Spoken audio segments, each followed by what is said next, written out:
Hello everyone, it's Callie for Callie's Collectibles Review. I'm doing a little bit of a different video today. A few things I want to talk about, a few things I want to address. As it states in the description of the channel, I am transgender. I say that very proudly, very openly. I am transgender. What I wanted to do in this video, these will not be regular videos, these will just be sort of updates on when things change for me as my journey progresses. I basically wanted to just express and explain my journey up to this point. Excuse me, this is a bit difficult for me to talk about sometimes. Most of my friends, people who know me, knew me for the better part of 20 years, some even longer than that, as Spike. And as Spike, I lived as a man. You know, I had girlfriends, I got married, I had a daughter.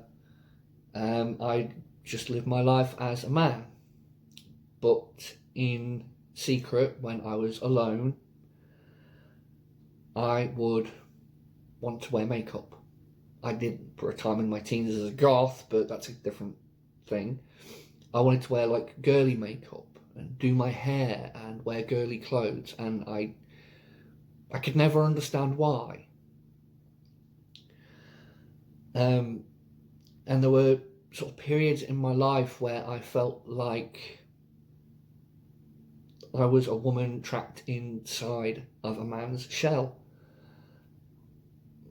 And I couldn't reconcile that in my brain. So I, in a way, repressed it. I pushed it aside and thought, no, it can't be that, can't be that. Can't be the dreaded T word, it can't be that.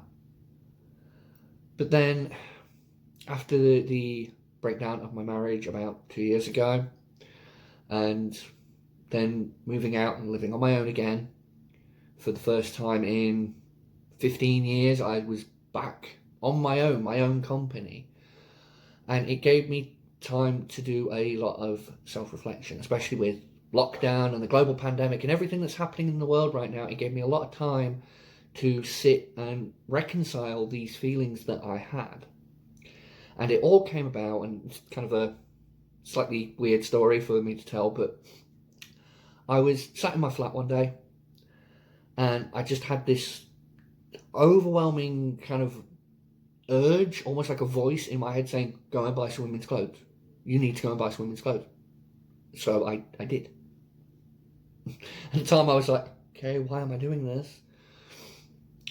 But then it was that moment that kind of triggered my whole, looking back over my entire life for little moments, little things that I could kind of point at and go, that's a bit of evidence.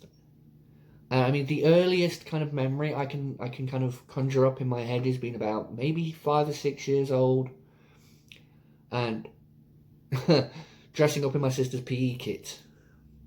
Don't know if she knows that one or not, but and my dad catching me and giving me a right verbal telling off, and I think that was when I started the repressing all of that kind of side of me.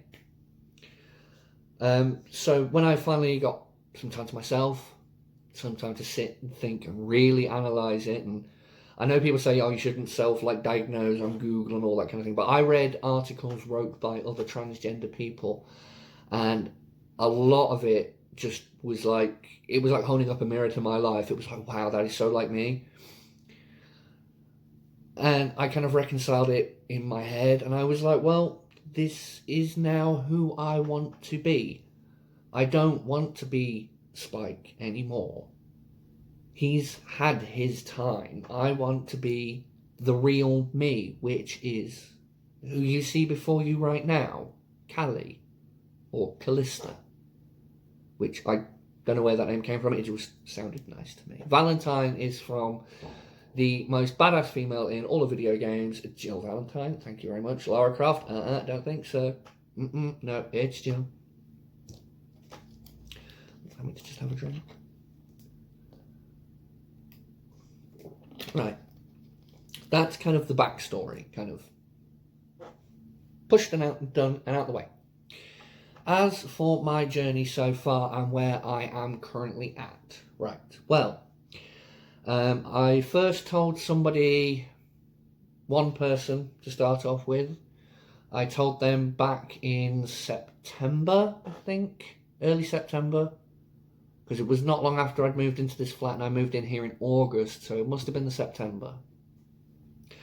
Then I started telling a few people I saw on a regular basis, and who, if they were going to, drop round unannounced before lockdown happened in November, but if they dropped round unannounced and they happened to walk in and see me sitting there wearing my leather skirt and, a rather lady's top, they would be like, okay.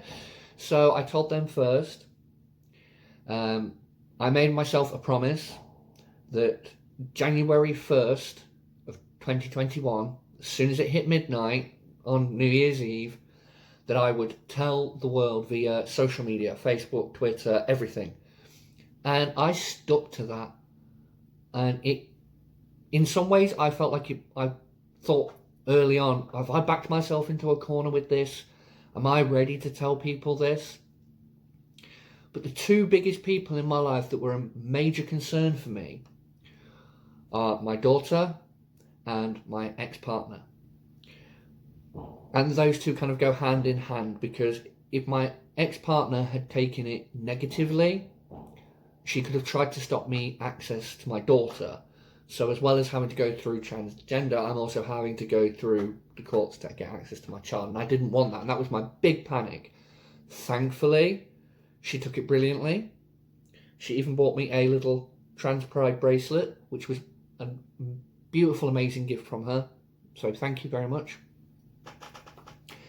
But once I told her, and I told my daughter, as soon as it hit midnight, I uploaded a post onto Facebook, pictures of me all dressed up in my new self, and I got no negative comments, no negativity from anybody.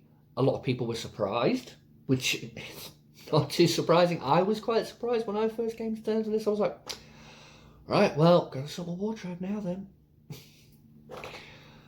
But everyone has been so supportive and so wonderful and so lovely. But when it comes to being out in public, that's where I've had a few comments. I've had somebody try to stop me in the street and question whether or not I was a man or a woman. Thankfully, one of his friends told him to shut the fuck up and to leave her alone, and asked if I was okay, and I said yes, thank you very much, and I kept walking.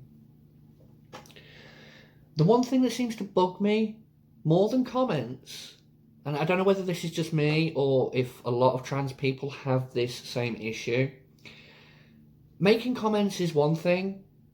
It's people who stand and stare deliberately at you. It's like, do you want to take a fucking picture? I mean, if you're going to stare at me for that long, obviously you want a fucking picture. It really does affect me more than somebody walking past me and shouting like a slur, like, saying, oh, look at the tranny, or, oh, yeah, something like that. I can deal with that, because that's just, small-minded person, small-minded comment, fuck him, I don't care, I'll keep walking. But if I'm walking down the street and it's somebody who's in front of me at quite a distance but can see me, and the whole way I've got to walk past them, which sometimes can be, a good, few minute walk, and they're just there like, it's like, should I join the freak show? Is that the society we live in? Where I'm made to feel uncomfortable because you want to gawk? Really? I should be able to walk down the street with my head held high and say, fuck you everybody, I'm here. You don't like it, doors that way. But all in all, I've had a very positive journey so far.